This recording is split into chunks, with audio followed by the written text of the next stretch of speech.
9, 8, 7, 6, 5, 4, 3, 2, 1. Begin.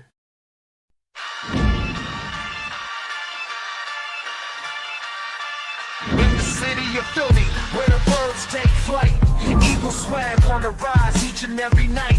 Tone and Marcus got the scoop ready to ignite. From the lanes of South Street to the Broad Street lights, dashing like a running back, hitting every play.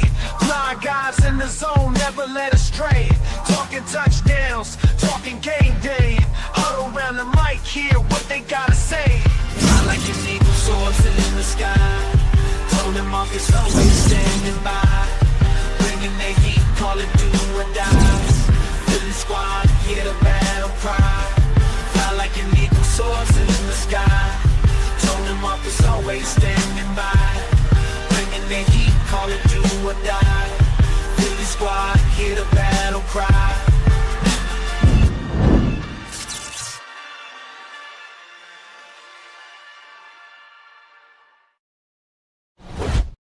Welcome back. Welcome back. Welcome back. Y'all know the vibes. Y'all know Ain't the ready for that. energy. Ain't ready for that Y'all one. carry Son. That's a little bit too far, bro. A little bit too far. That's my era, bro. Well, you know, Mace, he retooled that. He sampled that. He When he came back out of, Mace went through his little stint when he wanted to be a pastor. You know what I mean? He did. So, nonetheless, y'all are tuned into the Bald Eagles podcast. He's Marcus Thomas. I'm your guy, Tone DeShields II. He's Pro Fan Talk. I'm Chalk It Up Sports. Y'all know how we carry it here. You know what I'm saying? So make sure you guys smash that like button. Make sure you guys are subscribed to both. I repeat, both channels. That's Pro Fan Talk and that's Chalk It Up Sports. You feel me? We're on the grind. We're on our way to 10K and we're getting ever so close. So make sure you guys continue to invest in us and we'll continue to pour into your cup as well. All right.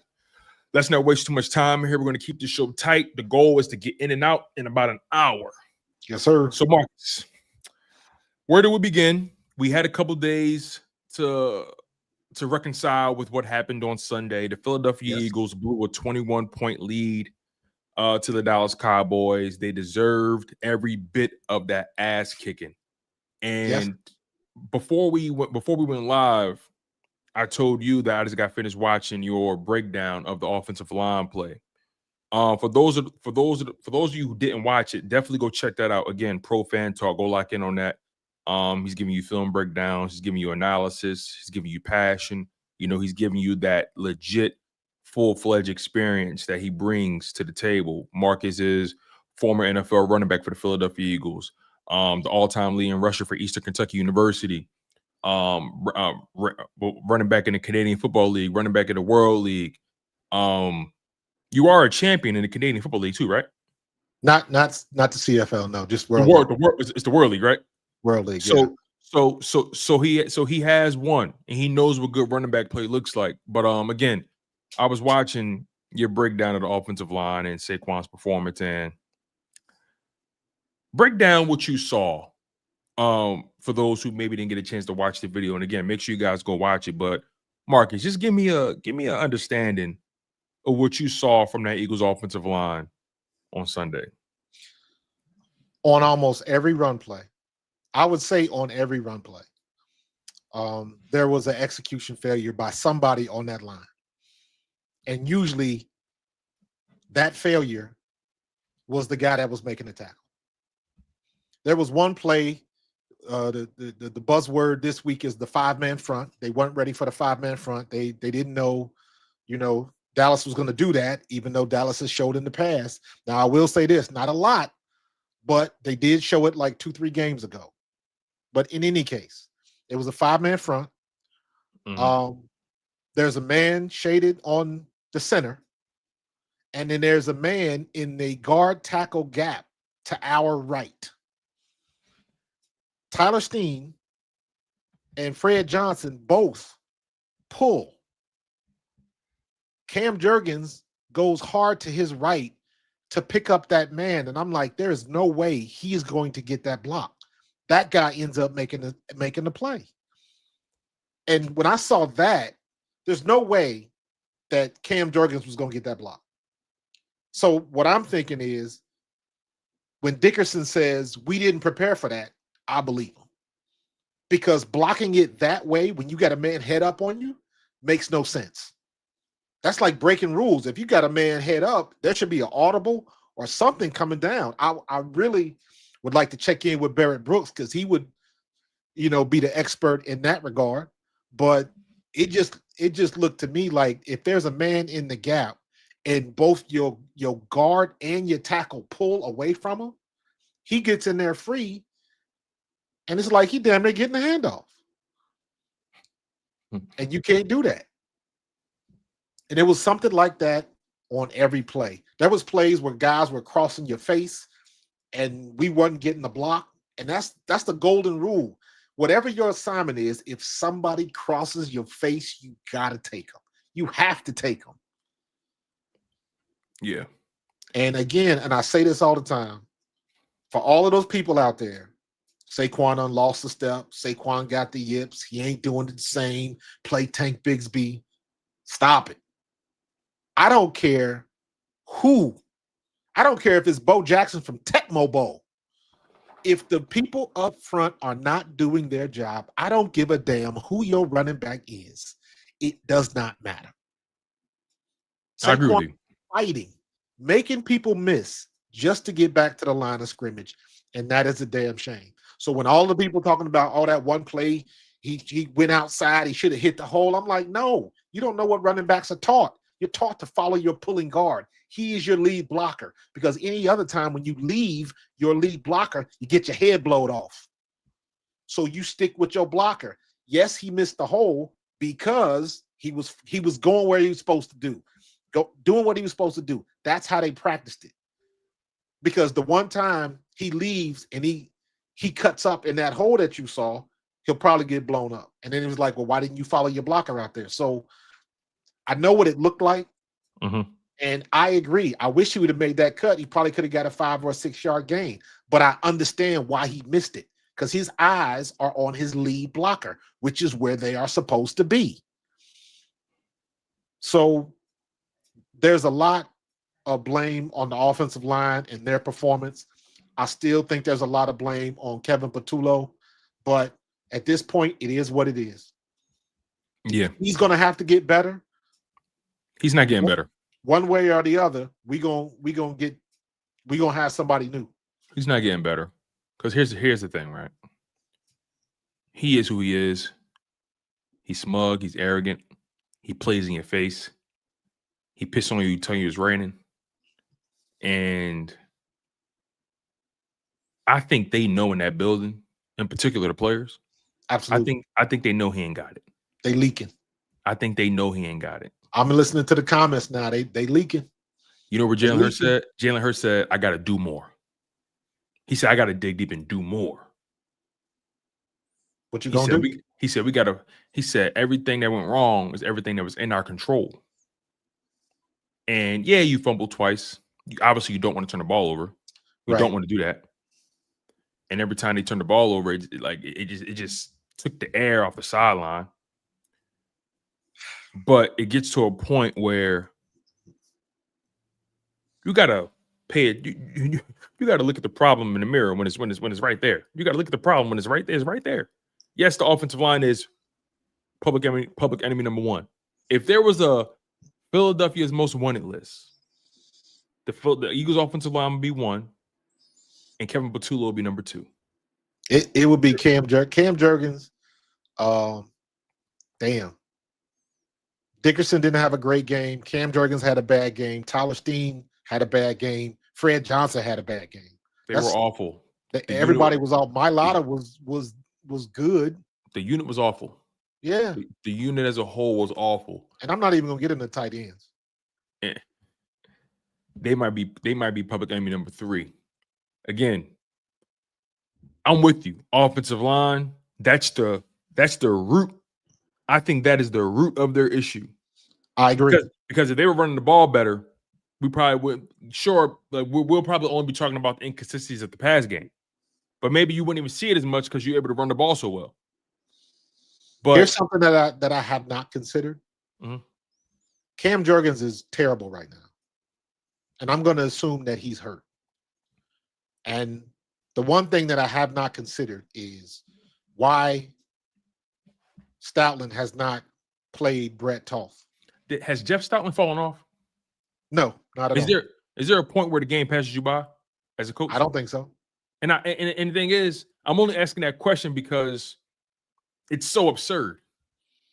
Well, It's so absurd for me to believe that Jeff Stoutland, someone who's been so consistent in developing and having you prepared for game day, and for so many years, the last thing we've had to worry for over a decade, the last thing we had to worry about when it came to the Philadelphia Eagles was the offensive line.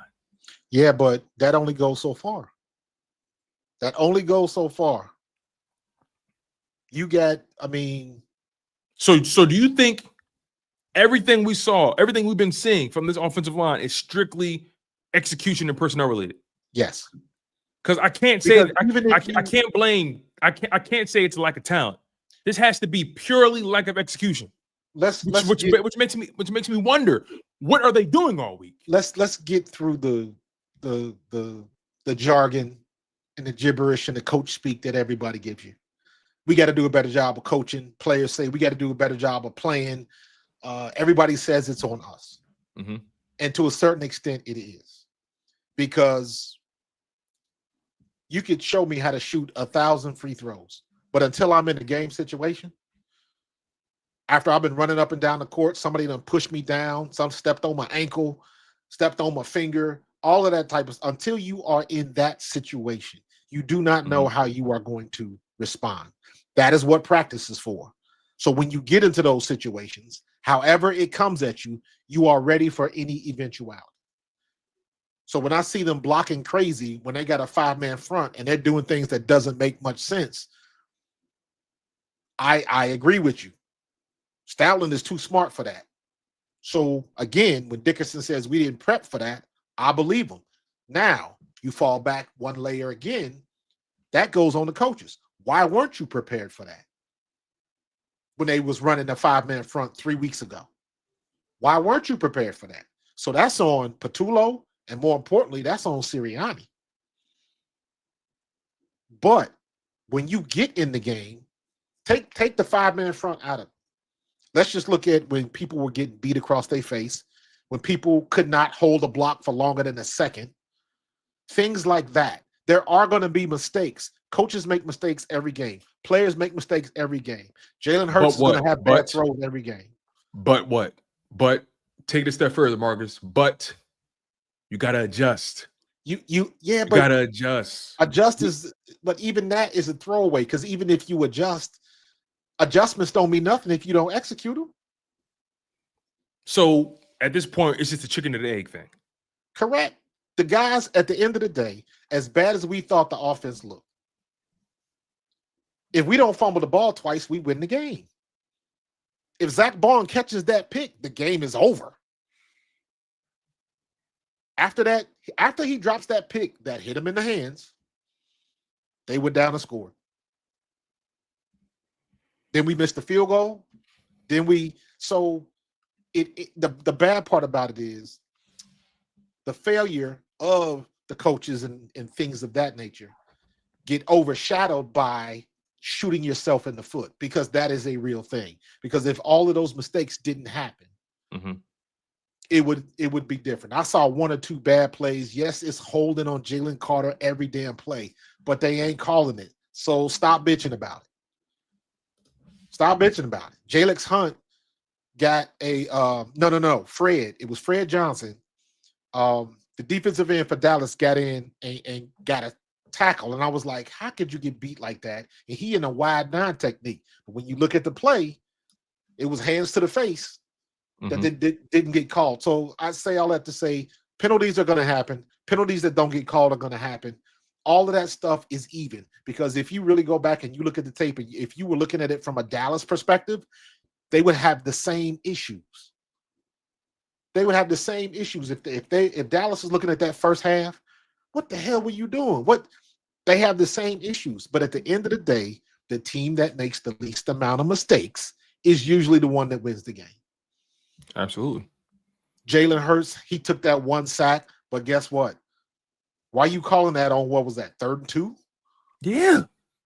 Yeah. Why- and, why and, we- and, and that brings me to the KP part of it.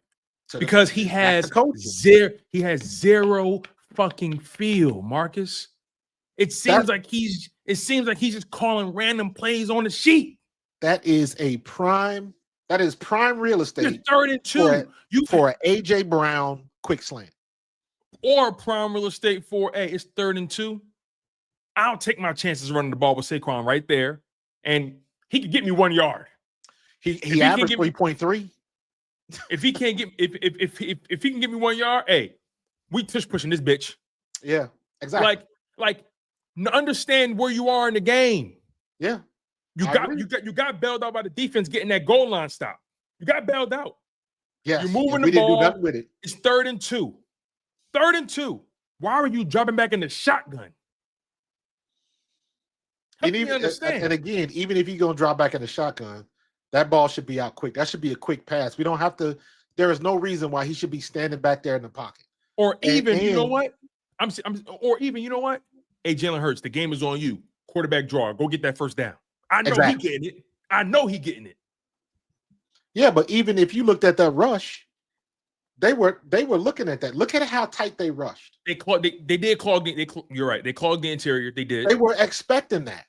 So, I mean, we lost the chess match. We lost the chess match.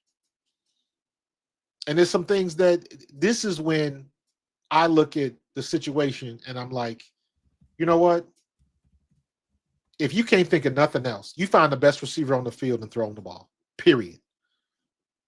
And if it's 3rd and 2, it shouldn't be nothing but a 5-yard out or a quick slant or whatever it is that you got to do. We have to have other plays in the playbook. And, you know, everybody want to say Jalen shouldn't have taken that sack. Well, duh. But there has to be some other people smart enough to figure out what they need to do. And it irritates me to the nth degree. Seth said this on the show. I've said it a million times here. It really pisses me off when I was watching the San Francisco game and watching all the other games, and hell, even watching the damn Browns. It seems like everybody has got a slew of plays that they can pull out of their playbook that work. That's because we got us. That's because we got J-Rock from Trailer Park Boys calling the plays. I don't understand it. And, but to me, that is the biggest indictment of Kevin Patullo. If you know, you know. Like that's who Kevin Patullo is. Yeah. J-Rock from Trailer Park Boys, an idiot. Somebody who trying to be something he not. Like, dog, you have probably the most bullets in your gun from a personnel perspective in the NFL. Like AJ Brown, Devontae Smith, Dallas Goedert, Saquon Barkley, Tank Bigsby, Jalen Hurts at quarterback. You have a coach's freaking dream. And he don't know how to take the safety off. And he don't even know how to load the bitch. He don't know how to take the safety off. He don't know how to load it. Listen, he's so irresponsible. He leaving the gun around the kids. I don't know what he's doing. He's that irresponsible. And I'm sorry. We have seen 11 plus weeks of this. We have 11 games of a sample size to figure out whether or not this guy is him or not. And I have more to substantiate why he's not the guy than why he should be the guy. And for Nick to sit in that press conference, listen, I'm telling you, they testing Howie and Jeffrey Lurie's patience. They testing it. Well, here's the thing. Here's the thing. You can't, and I don't understand why people I understand it, but it's not going to change. Stop asking Nick Sirianni, are they going to get rid of Kevin Patullo? That's not going to be his call. That's going to be Howie and Jeff's call. Absolutely. So stop asking him, because number one, that's his boy. And number two, he is not going to make that call. He didn't make the call with Sean Desai. He didn't make the call with Matt Patricia. This organization belongs to Jeffrey Lurie and Howie Roseman. Like Howie you're muted. Howie Roseman is the maestro of this team. And some teams are GM based, some teams are coach based. right? And the reality is, even outside of the offensive line struggles, because again, I want to be able to talk about all the problems without implying one is more important than the other, right? But there's one problem that's always going to be there's always going to rear its ugly head with this team, and it's going to be play calling, because you don't have a head coach who's capable of calling the plays. We realized that 4 weeks into his first year on the job, and he ain't called a play since. The only option that we have is to go to Leffler, and the problem with that is what It can't get no worse, Marcus. Well, it can't get worse. Well, no, it can, because we saw what worse is when they had the whole Matt Patricia thing. But I even feel like that's different to me. Well, no, because it's not about talent in a situation like that. It's about who's getting the message, who's running the ship. If the voice isn't right, if there's so many things that can go wrong when you bring somebody else in at this late stage. That is a huge risk. Even if it's in-house. Even if it's in-house. It makes it easier. It can smooth it over. But my thing is, if that is the only option I see. That is the only option I see. You got to fire this man. I'm sorry. I'd much rather take my chances with Parks Frazier and Scott Loeffler. They're not going to fire him. I would be very surprised if they do. I would like to see Loeffler get a shot at it, but because it's calling plays. That's it. You calling plays. The terminology ain't you calling plays. Everybody been in the building all year long. The terminology is the terminology. You just call. You just listen. He's calling plays now. Yeah, we seen it. We seen it with Detroit, and we got 5 weeks left. Dan Campbell took over. Dan Campbell took over at week 10, week 11. Why can't the same happen with the Eagles? Did you notice what happened against the Cowboys? You notice we started throwing across the middle in that first half, and all of a sudden they got passive. That's what I'm trying to figure out. Why, like, what happens at halftime, bro? Kevin Patullo is. I almost said. I don't understand. Are they going off a script? I don't understand what analytics are they looking at? Because when you see that play sheet, when you see that play sheet and all them different colors on the play sheet, all that is down and distance, and quarter, and the percentages that the analytics tell them, and that's the game plan that they have worked out during the week. That says in the third quarter, when it's 3rd and 5 or more, they run this defense 25% of the time, and these plays work best against that defense. But sometimes things change on the fly. On the fly. And Kevin Patullo has yet to prove he's capable of. Perfect example. Yeah, because they was high-fiving in the first half, big time. Like we watch. Like we've all watched boxing, and some rounds you win, some rounds you lose. Hey, maybe you're dominating the first 4 rounds, but then he figures you out, and now he picks you apart. 5th round, 6th round, he catching up to you. 7th round, all right. Now it's 4 rounds to 3. What you gonna do? All right, 8th round, all right. He got you again. Now it's 4 rounds to 4. At some point, you got to pick up on what he's doing, and you got to respond. When you throw your jab and he jab you back, all right, you got to jab him back. Okay, he hit you with a hook, or you got to hit him with an uppercut. Now you have to respond to getting punched in the mouth. And Kevin Patullo, you could tell he ain't been in no skirmish in his life. You could tell he ain't been in no skirmish, and he ain't been punched in the mouth before. Because you get punched in the mouth once, you know how to respond from that point forward. Right. But he got to. I mean, listen, man. The flip side of this is, like, listen, you didn't get here for nothing. You still, whether you know somebody, whether it's nepotism, whether it's favoritism, whatever it is, when you get to that point, when you still, especially at the NFL level, when you do get there, you still have to show and prove. Now, he has had some good days. Mm-hmm. Unfortunately, his bad days are outweighing his good days. but that doesn't mean he can't bring that back. And I had a good day. Mark, I gotta stick to that. I gotta gotta stop stick that he's gonna be able to get out of this. If he doesn't, he's gonna be gone. I just don't want to waste this opportunity because the league is still wide open.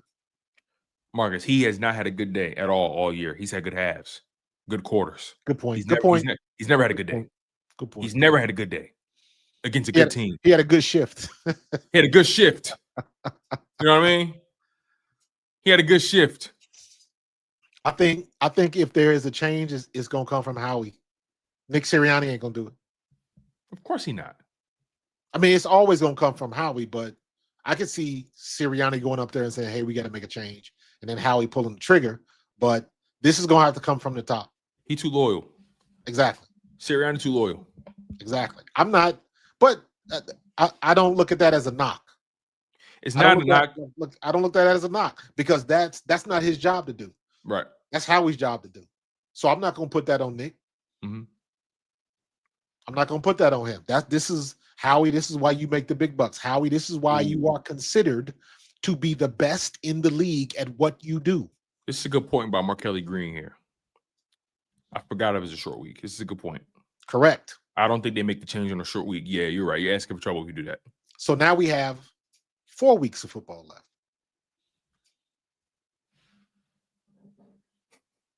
So, and where's Leffler? Where's Leffler? Is he in the sidelines? Is he in the booth? That's a good question. Because, and this could happen, they can make the change and nobody would know. I mean, if you don't see Patul on that sideline, you'll know. Well, no. Not necessarily. There's plenty of offensive coordinators that live up in the booth because there are some coordinators that like it better when they're looking down at the game. Because they can see everything. Vic Fangio's in the booth. Yeah, all he these sees everything. Coordinators don't like to be on the booth. Mm-hmm. Some people like to be on the floor in the action to see what's going on so they can talk to the guys and different strokes for different folks. Maybe KP need to go in the booth. Maybe his vibe is off.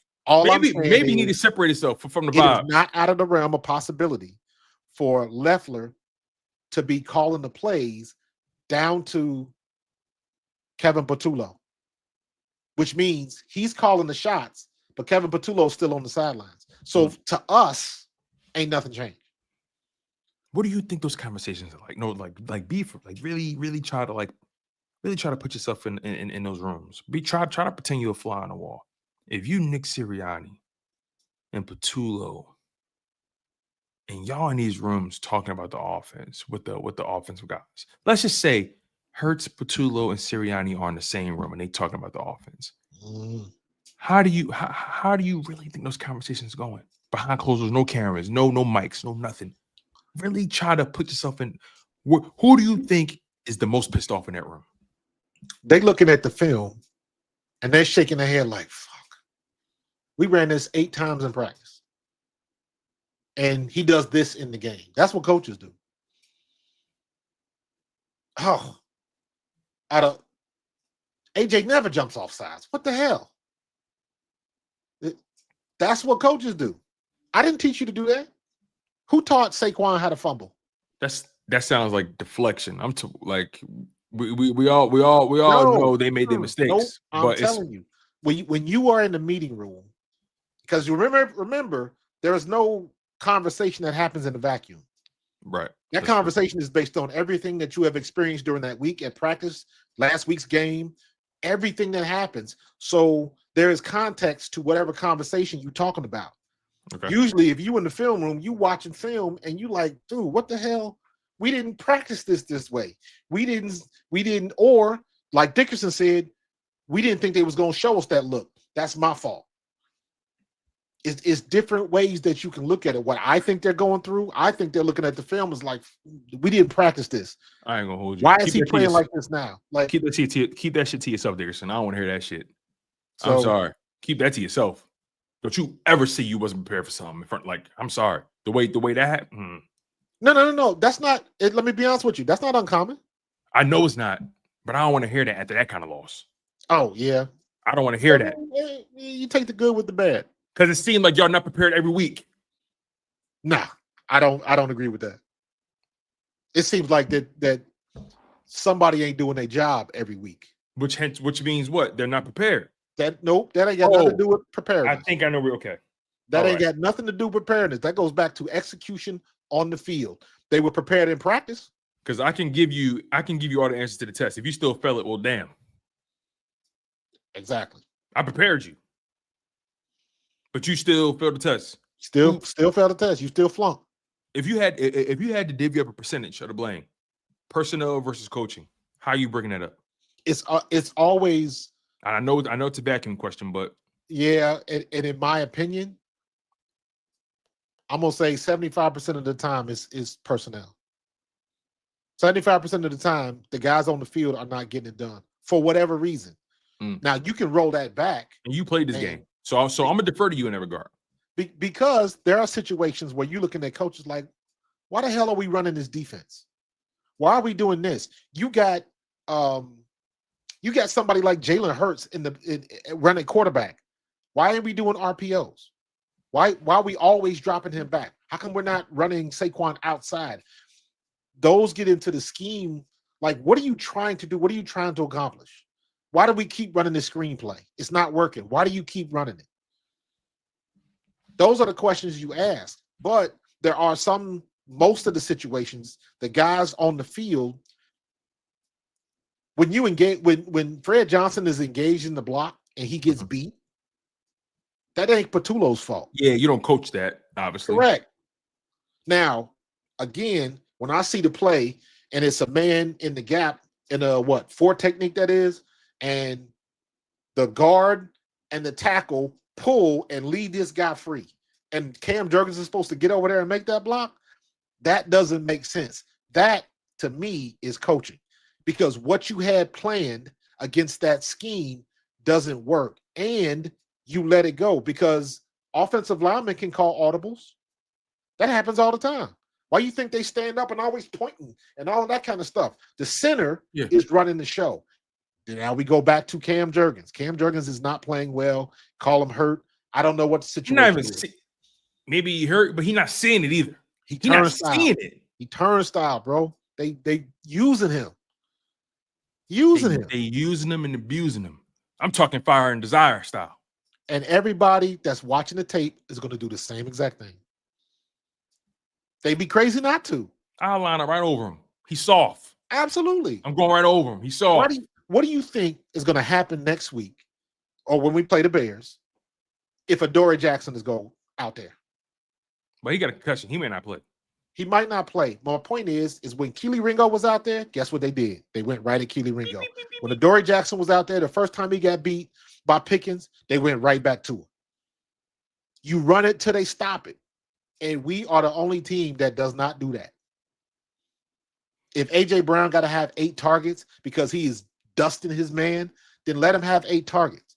If Smitty got to go over the top 5 and 6 times because he is blowing by his dude, do it. But it sometimes it seems like that they're trying to be the smartest man in the room and they're not. But hold on real quick, Marcus. Because I'm following you. I'm following you when it comes to the coaches don't plan to get coaches don't plan for a penalty to happen. Coaches don't plan for their guy to get beat, right? But if you're preparing these guys, right, and every week it's not connecting, every week something's not permeating through. At what point do I look at the coaches and say the message is not getting through? Should have been did that. Should have been did it. Like, at what point? This is a situation where this can get real bad for them. Or ain't not gonna be worse than 23, in my opinion. Nothing's gonna be worse. Nah, yeah, I'm not even thinking about 23. I'm just thinking about for the coaching of. This will be majorly disappointing because we even now, and this was one game, we still 8-3. We still, the record that we've had the last 20, 30 games is still ridiculous. Absolutely. So you can pump the brakes a little bit, but this is in my opinion, this is a golden opportunity for the Eagles to repeat as Super Bowl champions. Yeah, nobody, in my opinion, is like nobody's Everybody's the gold talking standard. about the Rams now. Like, we beat the Rams. Nobody's the gold standard, in my opinion. Nobody. And also, what I could say also is, if I want to choose optimism, hey, you know what? The Eagles and the Cowboys, they split every year. If I want to choose optimism, I can say the Cowboys and the Eagles split every year. Correct. We was bound to lose that game. You know, you know what I mean? But now the way it looked is just what blows my mind.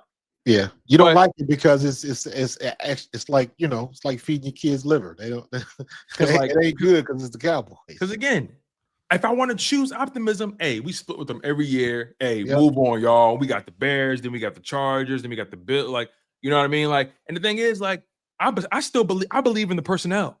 Yeah, I believe in the personnel, and I believe in the defensive coaching. We got 2 weeks. We got 2 weeks, because when you get down to week 13 or week 14, 15, 16, and 17. Mm-hmm. So the last 4 games in the regular season. Mm-hmm. I think you got one. I think who you have. Let me see. To me, that's the most important. That's the most important thing right there, because that sets the tone to what you're going to do in the playoffs. Your final 4 weeks are layups. Yes. You got Raiders, Washington, Buffalo, Washington. Buffalo's obviously not a layup. Buffalo's going to be a good game. But Buffalo's beatable. But it'll be a test, and they're not in our conference, so it ain't going to hurt. It ain't going to cost nothing. But at the end of the day, that's the last 4 weeks of the season, of the regular season, is your warm-up for the playoffs. How you are playing will determine what you're going to look like in the playoffs. So that's why I say we got 2 weeks to get this right. And then those last 4 weeks, I'm taking everything personally. Because all you got to do is get to the playoffs. I don't care if you get a first week bye or not. It doesn't matter. There's been plenty of teams with a first week bye that have lost. So, and some people even think, and I kind of believe this too, when you get that week off, you lose momentum. So I like kind of playing through it, unless you're in a situation where people need rest. And again, it's different situations. Now, remember those last 4 weeks of the game, we got to get in some type of consistent rhythm so we can keep this offense going. Again, take last week out of the picture, because the defense, for the most part this year, has saved our ass time and time again. Mm-hmm. Everybody's entitled to a bad game. Everybody. So it's going to happen. We are in the NFL. The other guys get paid too. Sometimes you get the bear, sometimes the bear gets you. But these last 4 games, we got Chicago. Who we play after Chicago? I think it's the Chargers. Let me double check it though. They play the Chargers. Okay, so we got Chicago and the Chargers. Yep. And we got the Chargers at home. When we play the Chargers, is that a Sunday game? I think that's Monday night. Oh, so we get extra rest. We get extra practice. We played them December 8th on ESPN, ABC. That's Monday Night Football. Okay. So we get extra rest. So my point is, we got plenty of time to prepare. And we can't have situations where we weren't prepared, or we didn't think they was going to run that, and even I'll buy that. We didn't work on that in practice. Okay. That is an on-field sight adjustment. Yo, what they doing? We in a 5-man front. We got to do something different. So Kevin Patullo never seen a 5-man front before? Why don't we just go? That's what I'm saying. Like, go to zone blocking. Did we even do a 5 offensive line? Well, you know how when Lane Johnson was healthy, they had 5 offensive linemen on the field at times. But since Lane is out, Fred is the right tackle. Who's that other guy they bring in? Did they even try that against the Cowboys when you were watching the film? Did you see any 5 offensive line fronts? We did run it twice, because I know we did. I think we ran. You know what they did, because they caught a penalty on one of them, so they had to. Right. So we did have it, but here's the thing with a 5-man front. Everybody's one-on-one. Everybody got a man. That's the problem. We getting beat to a man. Yeah, There's more people on this the offensive line getting beat the offensive spots. line getting beat than making their blocks. And again, I don't want to see Saquon Barkley spinning 2 yards behind the line of scrimmage. I don't want to see an offensive lineman who got beat so bad that you chasing your man and you run into the running back. That's embarrassing. And that, again, I don't care what you think about Kevin Patullo. Even your mom could be calling the plays, Tone. But if everybody executes, you're going to have some positive things happen. But we're not getting that. The offensive line run blocking is trash. And because we cannot run block, our play action is ineffective. You might as well stop putting Jalen under center. It's a domino effect. Yeah. It's a domino effect. Because if this offensive line starts playing better out of nowhere, everything else will start to fix itself. Correct. Everything will start to fix itself. Go ahead. The best blocking game we've had was the Giants game. We had 150 rushing yards. Wasn't that when Brett Toth started at center? Yes. There you go. And this brings me to a very brazen point I want to bring up. And I'm very cautious when I talk about players because they're doing something I have no business doing. And that's playing football in the National Football League. They've been playing it most of their lives. And they put their bodies in their lives and their minds, and they put everything on the line. So I always try to tread lightly when talking about players, and I try to be as respectful as possible. But I'm about to get a little disrespectful.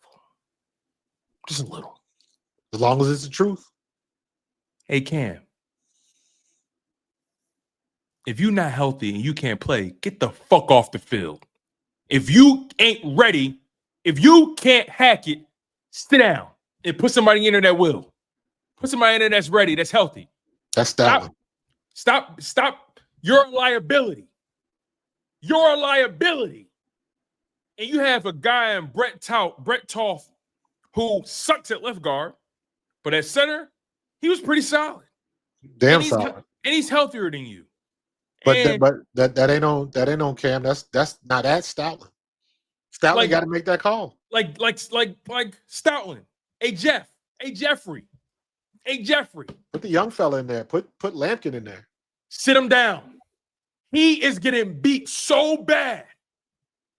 He doesn't even look like he was a Pro Bowler last year. He doesn't. He's not even remotely the same player as last year. Grit only works if your 70 to 80% is still better than everybody else's. And he's not even. Now I'm really about to. Okay, let's. He ain't getting it. Okay. He ain't getting it done. I'm about to say something that I never wanted to say in my life. Let's keep it real. Let's keep it all the way real. Cam Jurgens was a Pro Bowler last year. He was. Absolutely. But Cam is not even top 5 at his position. Right now? Absolutely not. Cam's, what is it? Remember, you just said there's some players, their 70 or 80% is still better than other guys, 100%. Correct. Right? Perfect example. Trent Williams. His 80% is better than most left tackles, 100%. Correct. Because he's that good. He's that good, right? Lane Johnson, same thing. He's that good. But Cam Jurgens, his talent isn't high enough to overcome the deficiencies with his health. Even beyond the talent, he just looks slow to react. He just looks like he's out of place most times. He's getting beat with simple moves. He getting rolled over. He's running by him. He's a turnstile. And that's why I say whatever's going on with that knee or ankle, whatever it is, he can't plant. He's got no strength in his legs. So if anybody bull rushes him, he's got no strength to stop. Matter of fact, you want to know what Cam Jurgens is? You don't want to know what Cam Jurgens is? Cam Jurgens is a Philly stop sign. He's a Philly stop sign. Nobody in Philly respects stop signs. Nobody in Philly stops at the stop sign. We do rolling stops in Philly. We just roll right past. Ain't nobody there. Skirt. hey, ain't nobody. Skirt. You know what Cam is? He's the yellow light. We don't slow down. We speed up when we see him. That's who he's been. This is Been. Eventually, I guess ultimately, this is a Jeff Stoutland issue. Jeff Stoutland's gonna have to make that call, because it's just like any player that's hurt. You're not gonna take yourself out if you can still go. And then he's undersized at that, so it's not like he takes up the most space. And again, it's not like he forgot how to play.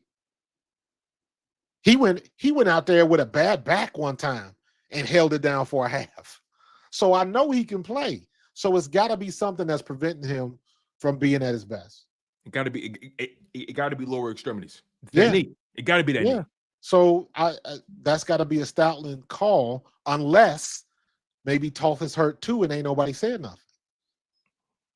Your backup is hurt, and if that's the case, that's a problem. But whatever it is, and also, Landon, you ain't skating either. You've been shaky all year. So you've been suspect. He ain't skating either.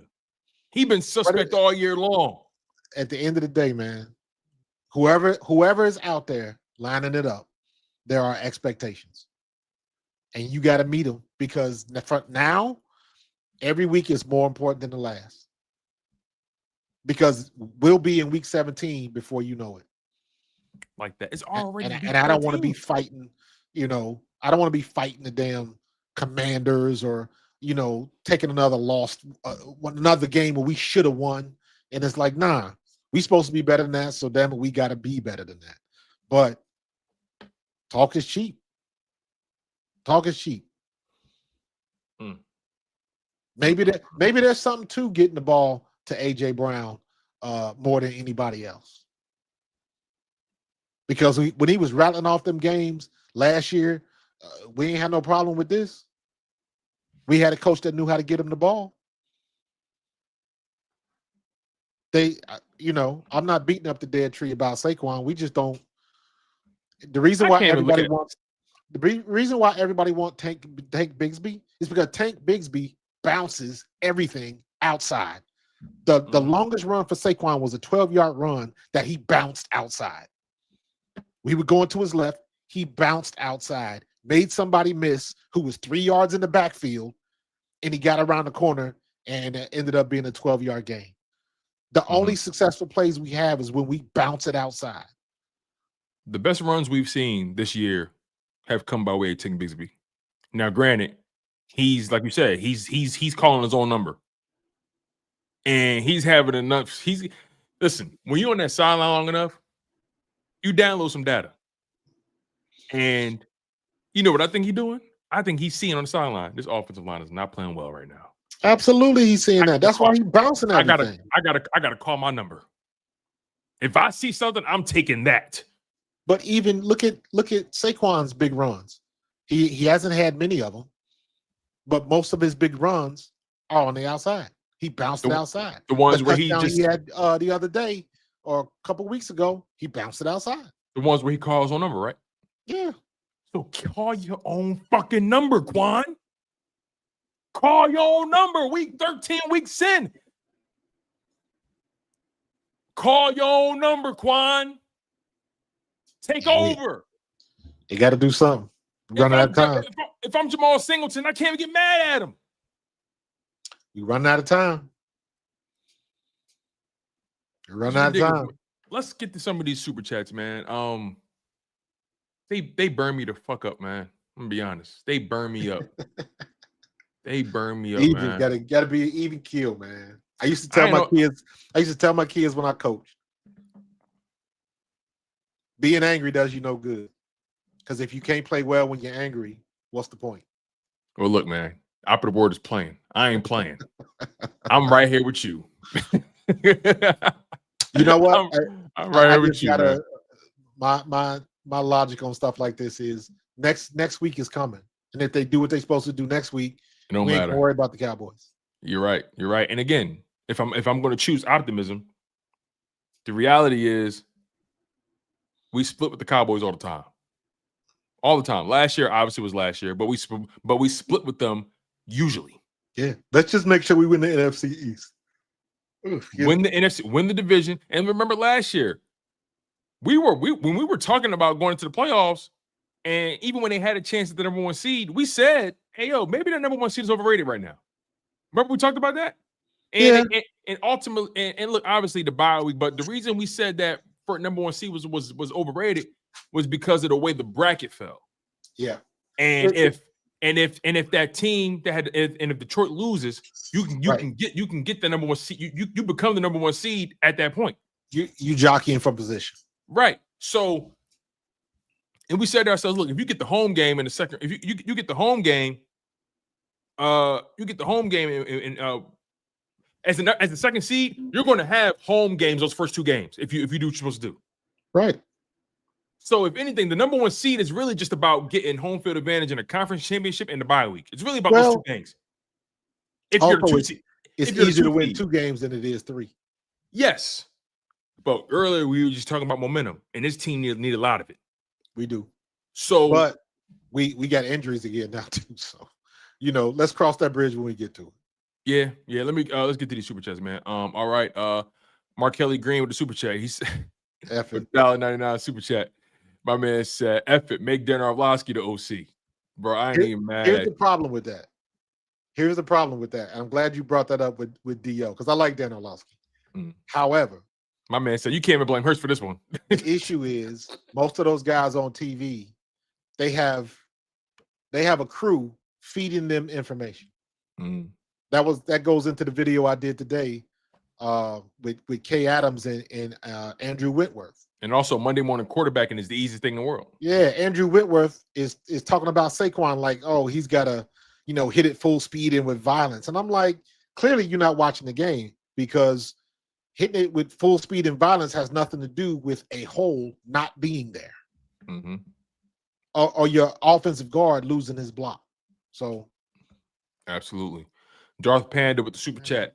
He says, what's your guys' take on people saying TJ Paganetti leaving with Kellen as an underrated move? He was an assistant to Stoutland as a run game coordinator. Oh, that's interesting. He taking his shot. I can't get mad at him for that. But TJ Paganetti wasn't here the entire time with Stoutland when Stoutland was great. Yeah, and at the end of the day, man, this is what happens when you establish in the coaching tree. Your people gonna get plucked. Yeah, I mean, it wasn't like TJ Paganetti didn't make Jeff Stoutland. It wasn't like Paganetti been on his hip his entire career. That wasn't the case. Here's a good comp. They said the same thing about what's his name? Joe Douglas, when he left and went to the Jets. And how he still built these routes, did what he did. And you see what he did with the Jets. He right back here in Philly. But if I'm gonna give Douglas grace, he built defenses. His misses were offense. I agree. But the end result still happened. Yes, you're right. Ultimately.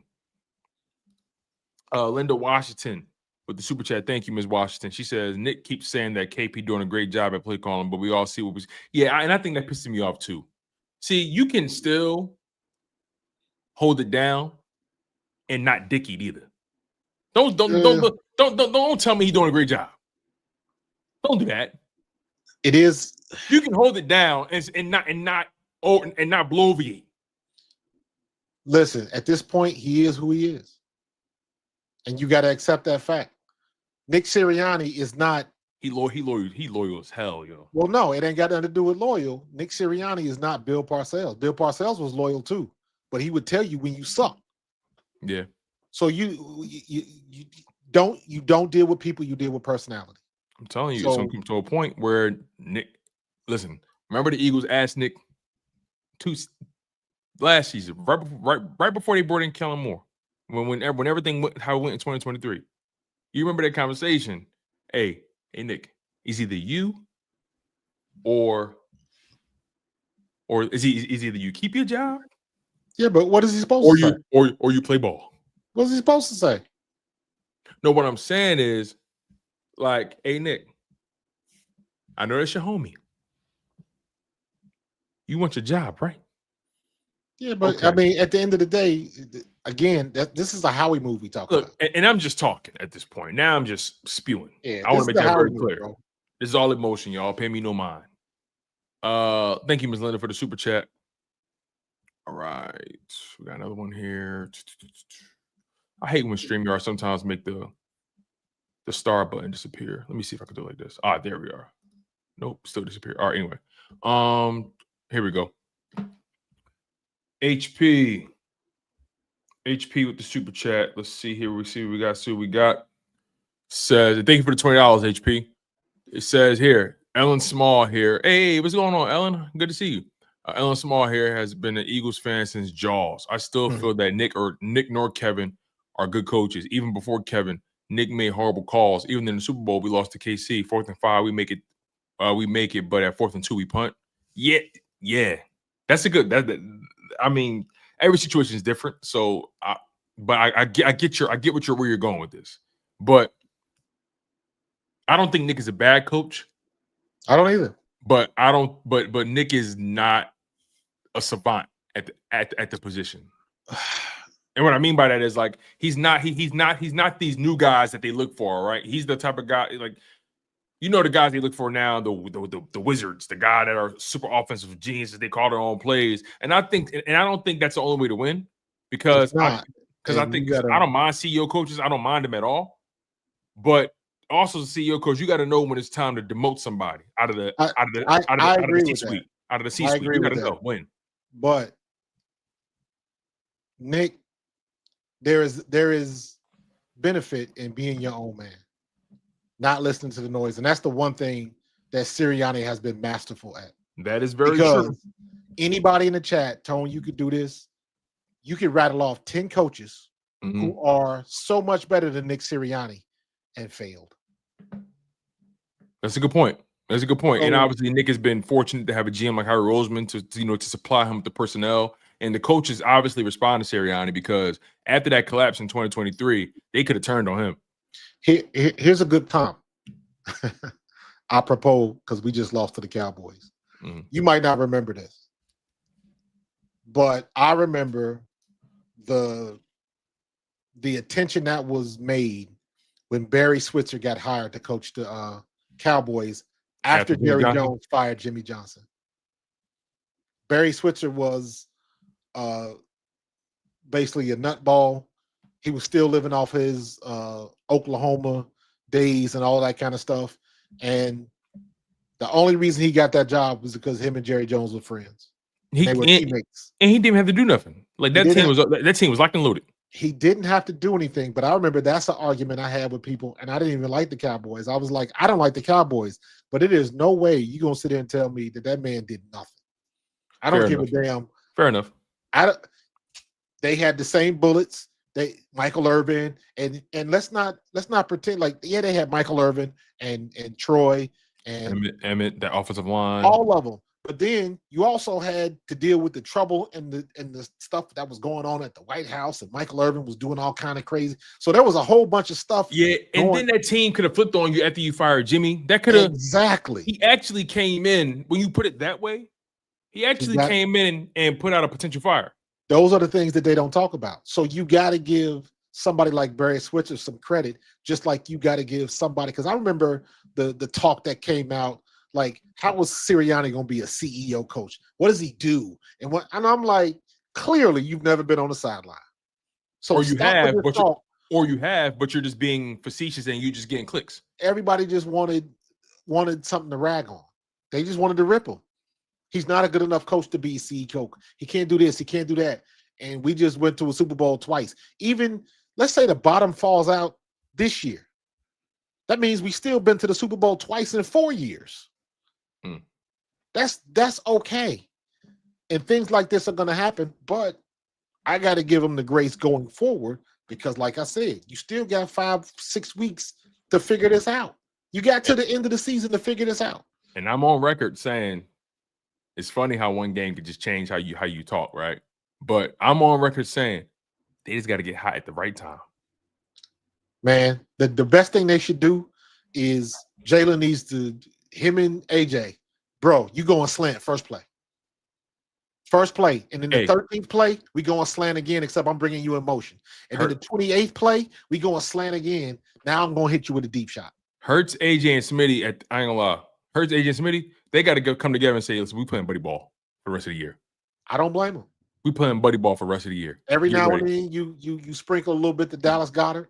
Because Dallas Goedert, if he catches the ball, he going to be the slowest man on the field.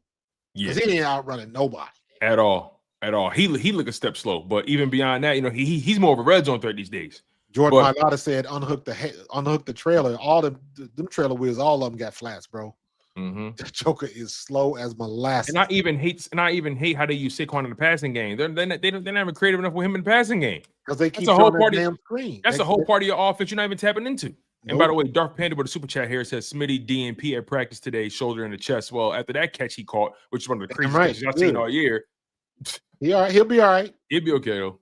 He'll be all right. It's going to be a lot of people that's not practicing because we got a short week. That's a good point. We got Werv here with the super chat. Thank you, Werv. He said what Dickerson said was concerning. I do think that this coaching about practice is so blatant now that we will see a more aggressive call game Friday. It's possible, man. It wouldn't surprise me if Chicago comes out in the 5-man front. Why wouldn't they? But at that point, now you're probably expecting it because you put that on tape.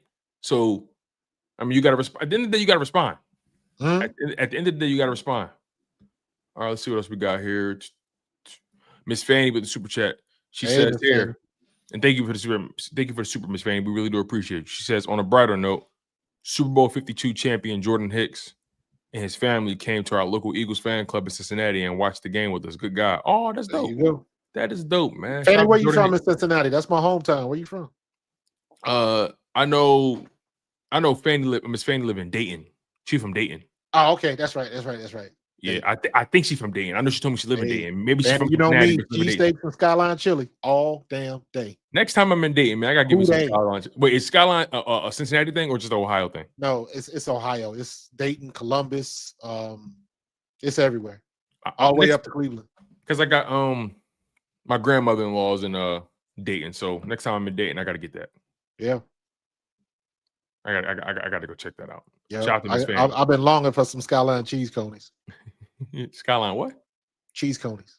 Cheese conies. What's that? It's like a little small hot dog with the chili on the hot dog, but they pile it with like shredded cheese. It's phenomenal. It's so phenomenal that when I was a freshman in high school, I ate 9.5 of them. I mean, you was a grown boy though. Bro, I was just greedy. You was playing football. You know what I mean? Dark Panda says Cam can't move laterally, among other things. Also, this tough it out gimmick that Landon and Cam are doing is hurting us more than helping us. Yeah, facts. That's why it's on the coaches. That ain't no different than a coach taking the player out because he got a concussion. The player is not gonna do it. It's got to be the coach. Sit your ass down. Word with the super chat. But here's the thing. You know what? Now I think about it. Who are we kidding? They're not saying unless his ass on an injury report, he not sitting down. Wanna know why? They just pay him. He not sitting down. They just paid him. You think Harry Rosen gonna let that fly? He just paid him. Anyway, word with the super chat. He said, question for coach. Does it look like Saquon doesn't want contact as much this year? Just look when he's head up with the defender. It seemed like he tries to make them miss instead of running through their chest. No. Stop with that. Stop with that. Saquon, listen, every time you take punishment, every time you run somebody over, your odometer is clicking. So you trying to save those shots. He's not trying to run everybody over. His job is to hit the hole and be the great running back that he is. He is every now and then he gonna get a shot. He gonna lower the shoulder and put the boom on you. You're not trying to do that every. King Henry don't try to do that every play. Right. He the size of Ray Lewis. Yeah, he like 6'3", 6'4". So right? No, it doesn't. You're not trying to. Let me say it like this: running back bliss is a thing. Running back bliss is when you run a play and you get through the hole and you score and you are not touched. That is running back bliss. That means everybody did their job. Ooh, this may be it though. Everybody did their job. Saquon is not trying to run over everybody. Saquon is trying to do the same shit he did last year. What's your He thoughts just on ain't this? got nowhere to go. What's your thoughts on this by S Blunt? Because I may agree with him on that. I've been Balance issues. I don't agree with that at all. because like he slips a slipped one lot. time. He slips a lot, He man. slipped one time on the paint. Anybody that's ran on turf that tried to cut on them on the paint where the numbers are, drives you nuts. Marcus, Drives you nuts. you don't think he's Then slipping he every slipped. game? He got to get them shoes together or something. He slips a lot, bro. But that's not balance. He ain't running no different than he did. He slipped last year. Yeah, that's true. But That's you true. just like people like, come on now. He slipped last year. The only problem was he had a 2,000 yard blanket that covered all of that stuff. Let's keep it a buck. Yo, Brandon Lewis is hilarious. shitty Shout out to B. Lou, man. Shout out to my man B. Lou. He said he need to take those shitty LeBrons off. Oh man. I'm not doing okay right now, says, and this is the final super chat. We're about to get out of here, y'all. We appreciate y'all for locking in. He says, did y'all hear what Nick Foles said after the game about play calling being an art? Perfect breakdown, but our coaches don't have a clue how to fix it. It is an art. It is an art. Right about that. It is an art, and some guys got it, and some guys don't. Man, listen. Some people paint what you see in Ross, and some guys paint what you see in the Bellagio. I'm just saying. Some guys paint stock photos. You know, some guys take photos, and you see them in those frames in Target. Yep. And some guys take photos, and you see them in National Geographic. There's levels to this thing. And as far as I'm concerned, Kevin Butullo, he's a stock photo kind of guy. Shane Steichen was a National Geographic kind of guy. Tone, I had to do it to you, man. Share that screen. I got you right here. I had to do it to you. Fanny, he had me thinking about it. Couldn't resist. Couldn't resist. Skyline. Do they melt it though? I like my cheese melted like a mug. Oh no. It's melted. Like you see closer with the hot chili, it melts on the bottom, and it's still kind of stringy. But the longer you leave it, it all melts together. It's phenomenal. Love it. I'm gonna be honest. That looked good. I can house about 7 of them bad boys, man. Listen, I'm not a bougie eater. I'm the type of guy that still go to the neighborhood poppy store, give me a cheesesteak platter, salt, pepper, ketchup, mayo, fried onions, throw some hot peppers in there with some pickles. You know what I mean? Salt, pepper, ketchup on the fries. I'm not a bougie eater at all. Hey, and Skyline, if you want to sponsor this podcast, holla at your boy. Let us know. Man. Let us know, Skyline. I'm a fan. We ain't giving out too much. Skyline Chili, La Rosa's Pizza. All right, we ain't giving out too much free promo. I'm hungry now. I'm hungry. Oh my God. I gotta go out tomorrow morning and find me a brisket. I brought them on lunch. Man, oh man. Yes. Matter of fact, since we're about to get out of here and we ain't gonna probably talk until game day or Black Friday. What's the plans for Thanksgiving, man? Let's end this on a light note. What's the plan for Thanksgiving? Wife cooking the turkey and all her normals. She's gonna probably do some greens, do some mac and cheese. And it's funny thing, I don't eat mac and cheese. Never been a mac and cheese fan. Never. Really? Weird. What is that about? Well, I ain't gonna lie. When people say they don't eat mac and cheese, I wonder if you're alive. Bruh. I don't eat my mama's mac and cheese. I've just never. Is it is it the texture? Something about that texture, like with all the different cheeses and like some textures, I can't get with. Like you ever had pork roll? Yeah. My wife doesn't eat meat, so she gets turkey roll. But that pork roll, that turkey, that texture, I can't deal with it. I don't like it. Now I can eat pizza. I can eat lasagna, but when like mac and cheese, it might be the pasta. No, but you say you eat lasagna. I don't know. The lasagna sauce probably cuts that cheese up for you though. That's probably why you like it. I've never been a fan. All right, I'm not a huge like. So like if you go to a party and somebody got a cheese tray, pass. Melted cheese, You know what? When I think about it, I'm not a fan of broccoli. And when I was little, my dad used to make me eat. You know, when mom cooked broccoli, because everybody else liked it, I had to eat it. And, you know, dad was like, you're going to finish what's on your plate. But my mom would always make broccoli and cheese. I And love that. To My this day, God, when I I see love broccoli that. and cheese, I gag. I'm like, no way. Mm, So maybe that has something to do with it. Maybe it was back in the day we was using that cheap ass, you know, cheese sauce or whatever it was. I don't know. But mac and cheese, not a fan. I love cheese, man. Not a fan. I But love cheese. to the original question, I'm going out tomorrow afternoon on my lunch. I'm gonna run up to Sam's Club. I'm gonna find me the biggest brisket I can find. Mm. That'll be in the smoker tomorrow afternoon, and it'll cook overnight. And that's what I'll be doing. I gotta have some of that brisket at some point in my life, big dog. One of I'm these a- days. One of Yeah, these man. days, man. My brisket is phenomenal.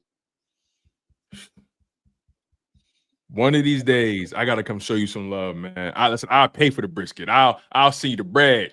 And by the time I get, you know what I mean? Like, seriously, I'll see the bread, you know.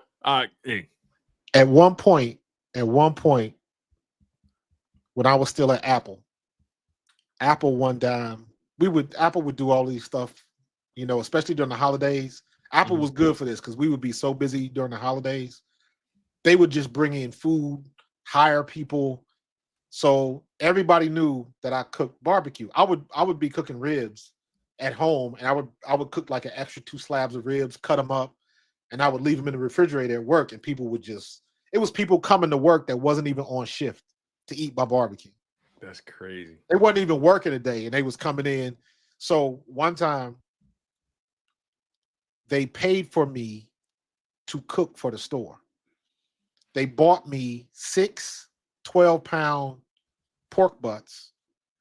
They gave me the day off, but they paid me for the day, and I smoked 6 pork butts, and I had about 15 pounds of pulled pork for the whole store.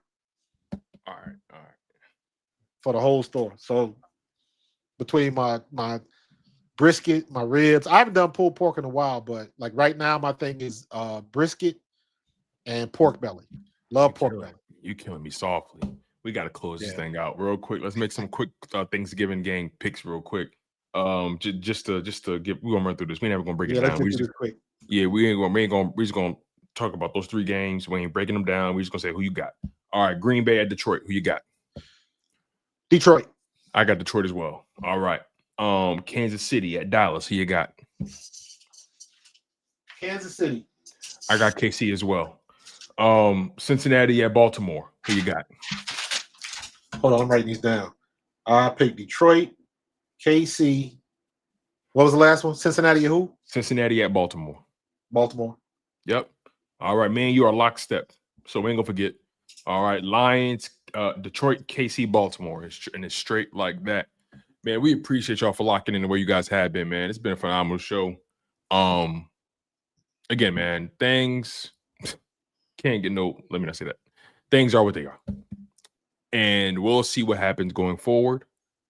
The Eagles got a short week. They played the Chicago Bears on Friday. Chicago, I think they've won 8 of their last 9 since starting the season 0-2. So they're riding pretty high right now. Good for Caleb Williams, man. So we'll see how this thing goes. I don't even know what they expect on Friday, if I'm being honest. I do. I know what they expect from defense, but I don't know. Our defense will be fine. Yeah, I'm not worried about that. Everybody has a game like that. And let me be honest with you. I expect our offense to perform just like they did against Dallas, but the offensive line is going to be a little bit better, and we're not going to fumble the ball. If you take away the fumbles from the offense, the O-line play has been all year. So unless they make the move with Toth, I'm expecting it to be the exact same. Yeah. But even as bad as they were, we still should have won that game. Yeah. Yeah, man. You're right about that. All right, y'all. It's been a phenomenal show. Marcus, as always, it's a pleasure, Yes, my sir. man. Appreciate you coming through, man. I had stuff going on, so appreciate Bro. you handling that. Bro, ain't about nothing, man. Listen, the first season we started doing our show, I was doing all the, button pushing and all that, Yeah. and then this season you pretty much taking over. Like, listen, bro, this ain't about nothing, man. And if you ever just don't feel like doing it, you already know, man. This ain't about nothing at all. Other than that, y'all know the vibes, y'all know the energy, y'all know where our baldies be. Make sure you guys smash that like button. Make sure you guys are subscribed to Pro Fan Talk. Make sure you guys are subscribed to Chalk It Up Sports. He's Coach Marcus. You also know him as Marcus Thomas. I'm your guy, Tone DeShields II. And you guys have been locked in on the Bald Eagles podcast. And we'll see you next time. Fly Eagles. Birds. Happy Thanksgiving.